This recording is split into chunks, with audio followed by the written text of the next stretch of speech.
दिशाओं में मेरी ही कीर्ति और यश की चर्चा हो, मेरा ही नाम हर मंदिर में गूंजे, मेरी ही पूजा हो।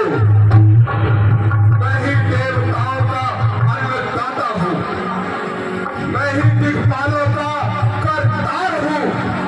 दानव, दैत्य और ये तनुज, इनका मैं ही सरदार हूँ। को भी मैंने अब अपनी कारागार में डाल रखा है।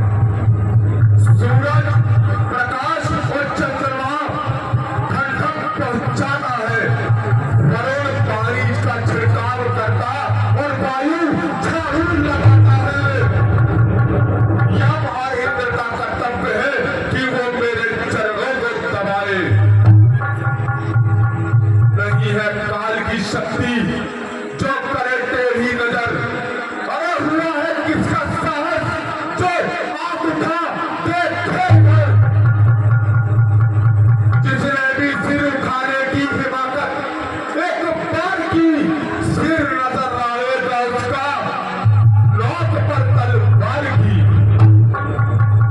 अरे बड़े दिन काटते हैं यम वरुण मेरे सहारे पर, कुबेर और अश्वनी पलते हैं मेरे ही गुजारे पर। खड़ा रहता है विष्णु हाथ बांधे मेरे ही द्वारे पर। निरंतर काल भी नाचता है मेरे इशारों पर।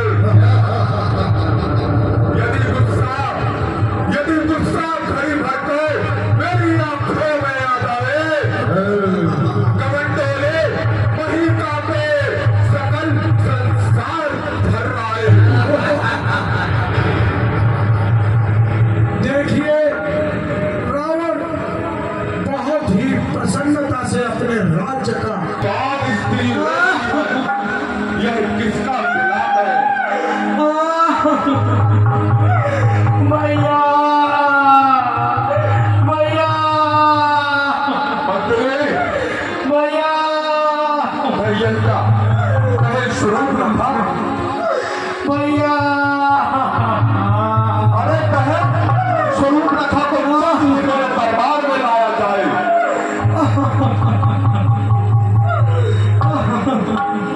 बहन, तू क्यों रो रही है?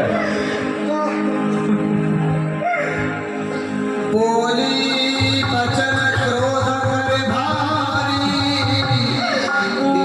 हो सके सुरज विसारी। भैया, मेरी नाक काट ली भैया। आँख काट डाली? किस कारण और किसने काटी? भैया, दो लड़के राम लखन, संग में नारी सीता है। अच्छा, वे पंचवटी में रहते हैं कि जैसे उसको जीता है। मैं घूमती फिरती गई वहाँ, उस स्त्री से मिलना चाहा, लेकिन उस छोटे तपस्वी ने मुझसे छल करना चाहा।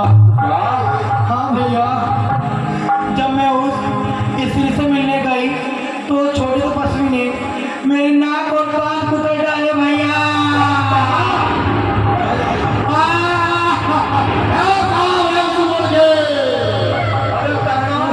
पंचवटी में राम लखन दो आए राजकुमार, मैं तो गई घूमने वहाँ पे तेरी सुन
सपनेवा में देखी सुंदर नारी मन में ऐसी आई बनी मेरी हो जाई मन में ऐसी आई मन मेरी हो जाई। अरे रात कान कटे पहनाते और वो जिंदा रहे जमाने में, ये टूटे 20 भुजा मेरी लानत है शस्त्र उठाए। अरे हुआ है किसका साहस जो करे कान बेटी का, जहां में फैला है आग लगता का शिकार ऊंचा। पहला बता तेरे साथ ये दुराचार कैसे हुआ, तू वहां क्यों गई? भैया मैं वहां से गुजर रही थी, तभी मैंने दो राजकुमार देखे और अच्छा। उनके साथ एक बहुत सुंदर स्त्री देखी। स्त्री? हाँ भैया, आगे तो बोल। तो मैं उसके पास गई ओहो, तो उसके देवर ने मेरे नाक कान काट डाले भैया।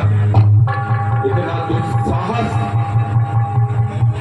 कि तू उस नारी को मेरी रानी बनाना चाहती थी, इस कारण उन्होंने तेरी नाक और कान काट डाले। हाँ भैया, बहना तुम थोड़ी धीर धरो, मैं पंचवटी को चाहता हूँ। तेरे नाक कान काटने का बदला मैं उनसे अभी चुकाता हूँ। मैं चला नाक की सीट अभी और नाके पे उनको पकड़ूंगा। तेरे नाक काटने का बदला मैं उनसे अभी चुका लूंगा। मेरी नाक कटी सो कटी, अपनी नाक बचा लेना। यदि तुमसे कुछ ना हो पाए तो नक का नाम रखा लेना। तूने क्या मुझे डरपोक समझा है? मैं त्रिलोकी नाथ हूँ, तीनों लोगों और 14 भवनों में सिर्फ मैं समाया हूँ। अरे मैं ही ब्रह्मा, मैं ही विष्णु और मैं ही शंकर कहलाया हूँ। तीनों लोग और 14 भवनों में सिर्फ मैं समाया हूँ। बहना, तुम महलों की ओर जा ठीक है भैया। और आराम कर और मेरा दरबार खाली करा जाए। जाओ।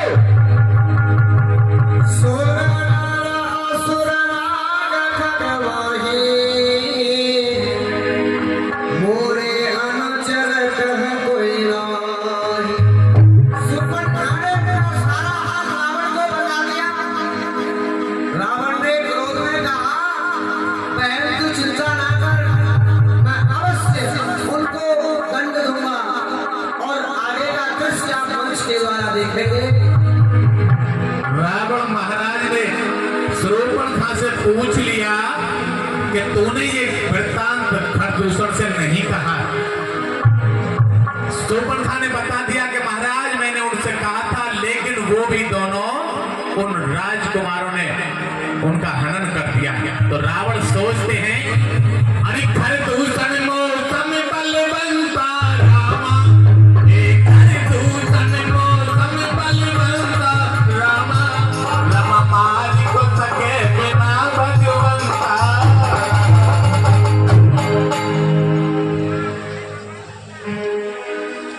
जो खरदूषण मुझ जैसे ही बलवान थे, उन वनवासियों बालक ने उनको मार डाला। यह साधारण मनुष्य नहीं हुआ करते, यह सदैव ही देव मनुष्य है। जब एक अकेली ताकत ने उन वीरों का संहार किया, मुझको यह प्रतीत हुआ नारायण ने अवतार लिया। लेकिन कुछ भी हो, मैं उनसे बैर बढ़ाऊंगा। उनके हाथों मरकर ही वैकुंठ धाम को जाऊंगा। तो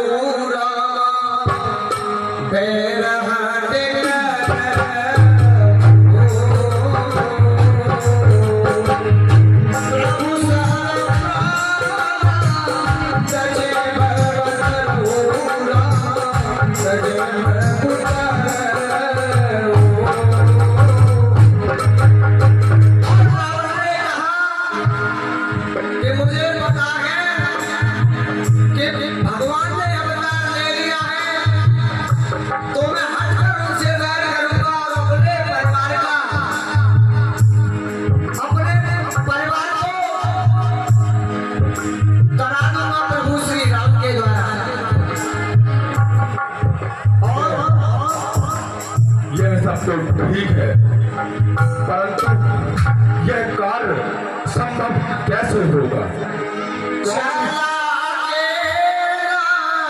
जान चढ़त हवा, जान चढ़त हवा,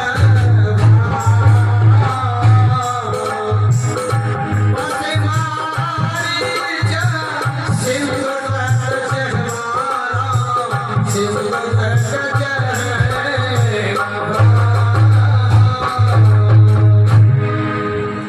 लेकिन इस विपदा की घड़ी में कौन मेरे कार्य में आ सकता है? कौन है ऐसा जो मेरे काम को आ सकता है? सोचता हूं, हाँ, याद आया। सिर्फ एक है, सिर्फ वही एक है जो मायावी वेश बनाने में निपुण है, मेरा मामा मारीच। चलता हूं उसके द्वारे और देखता हूं वह कहाँ है और उसको बुलाकर लाता हूं। जय शंकर की।